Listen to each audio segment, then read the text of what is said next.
它是北非战场的关键战役，它是北非战场的转折点，它是盟军获胜的第一次大型战役，它就是阿拉曼战役。做视频不易，求观众老爷们点个赞，小编跪谢。1942年6月，由于加查拉战役的失败，英国第8军团只得从迈尔萨马特鲁撤退到位于埃及北部地中海沿岸的阿拉曼城，与南方卡塔拉洼地之间长40公里的阿拉曼防线。随后，英国陆军蒙哥马利中将临危受命，接任英国第8集团军司令。1942年7月，此时在埃尔温·隆美尔的指挥下，包括非洲军团、意大利与德国的步兵与机械化部队在内的非洲装甲军团，不仅已经深入埃及，还威胁着盟军重要的跨苏伊士运河补给线。但是对于隆美尔来说，形势并不容乐观。此时的非洲军团已经处在缺少支援且补给线太长的两难局面，而更加危险的是，盟军的大批援军即将出现在北非战场。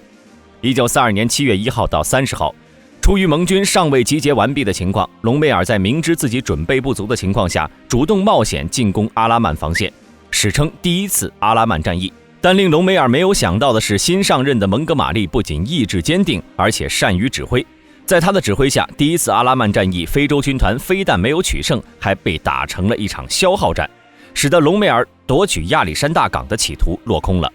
1942年8月30号，隆美尔的8月攻势再次破产。而防守了数月之久的蒙哥马利，出于以进攻将德意军队赶出北非的战略方针，在经过数个星期的集结后，英国第8集团军终于准备就绪。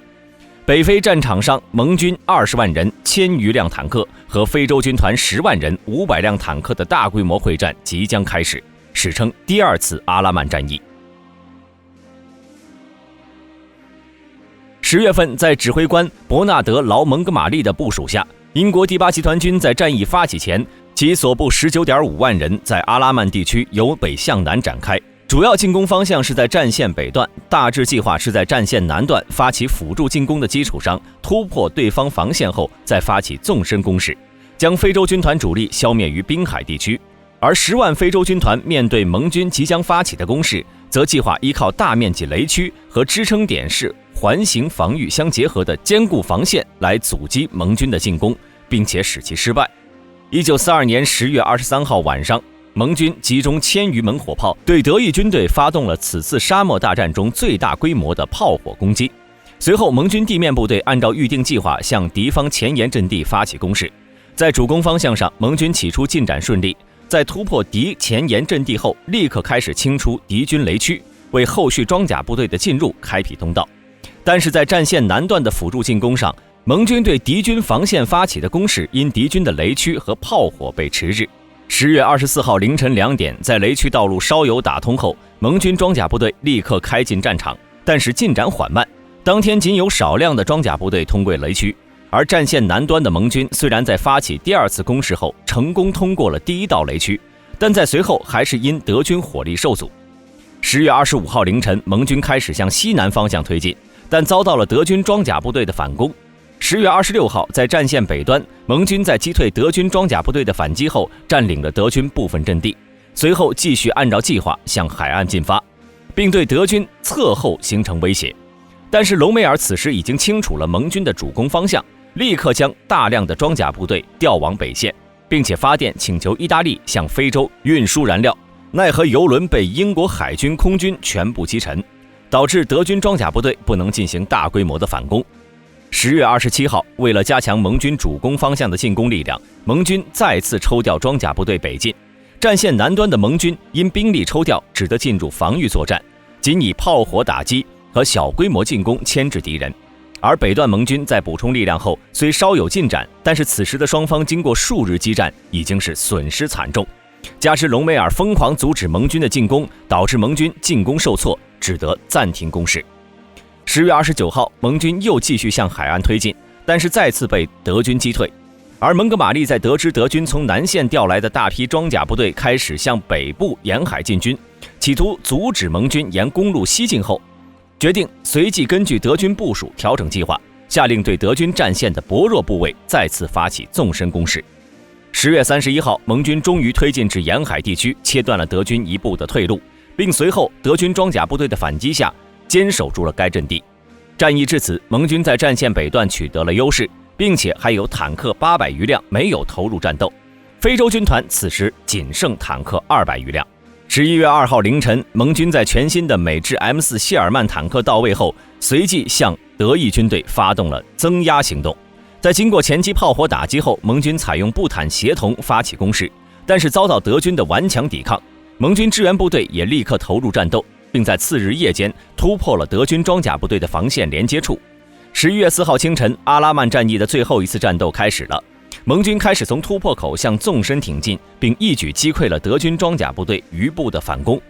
德军大量坦克也因为盟军空袭而被摧毁。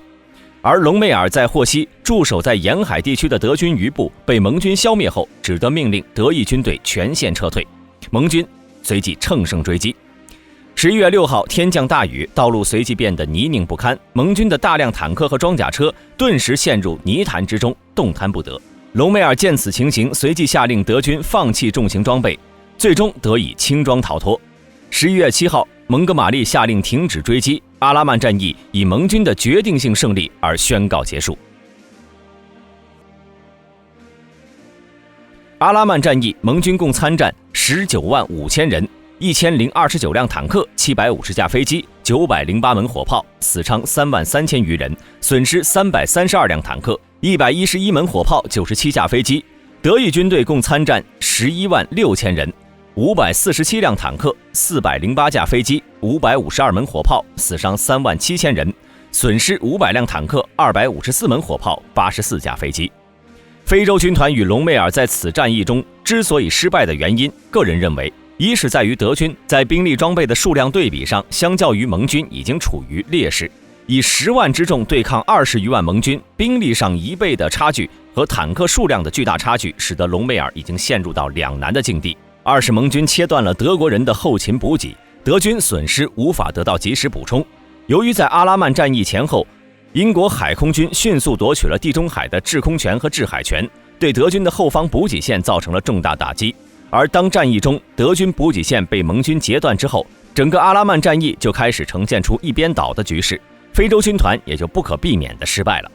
三是战役爆发时，隆美尔因病不在前线，在急匆匆返回北非后，面对绝对优势的盟军，虽然隆美尔顶住了盟军的部分攻势，但是这最终挽救不了德军整体失败的局面。四是在于最令隆美尔意想不到的，蒙哥马利本人对于隆美尔的透彻分析和在此次战役中所采用的针对性战术。第二次阿拉曼战役是第二次世界大战中北非战场的转折点，此战的胜利不仅扭转了北非战场的形势，还结束了非洲军团的攻势。而盟军在阿拉曼的胜利不仅使得德国占领埃及、控制苏伊士运河和中东油田的企图破产，还迫使德意军队在此战过后在北非战场上开始了战略性撤退。本期视频就到这里，喜欢的朋友可以点赞、关注、加评论，我们下期再见。